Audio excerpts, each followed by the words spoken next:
Y Olimpia, ¿tú tienes acceso a algún archivo familiar? No, no como tal.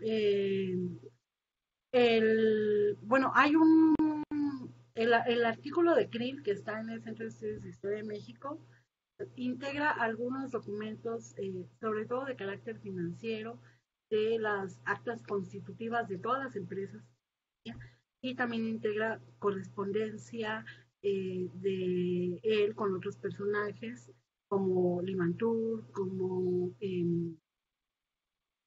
Bernardo Rey, no, como Ramón Corral, etcétera, ¿no?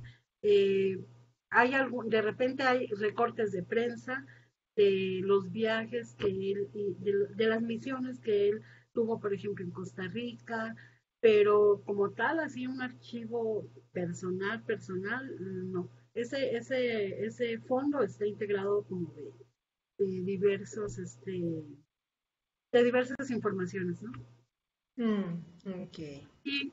Bueno, y solo tenemos unas memorias inconclusas que la familia publicó, pero fue como una edición más familiar. Hay una copia de esa en el INER, de esas memorias inconclusas. Ok. Bueno, pues sí. Uno quisiera que hubieran dejado todo y saber dónde lo dejaron, ¿cómo se llama? Emparedado el archivo o algo así, ¿verdad? Y que avisaran dónde lo dejaron. Ya que avisaran dónde lo dejaron, exacto. O en casa de alguna amiga, las mujeres, ¿no? Creo que a lo mejor las mujeres son custodias de archivos y ahí se quedaron y no les hemos dado seguimiento, no sé. A veces me pregunto si hemos buscado donde debemos, porque ahora pues ando buscando. Yo, por ejemplo, no tengo fotografías del matrimonio de Julio y Elena, unas fotografías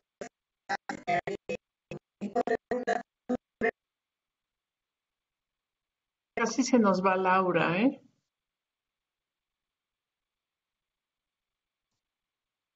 es que estoy con una sola señal ya.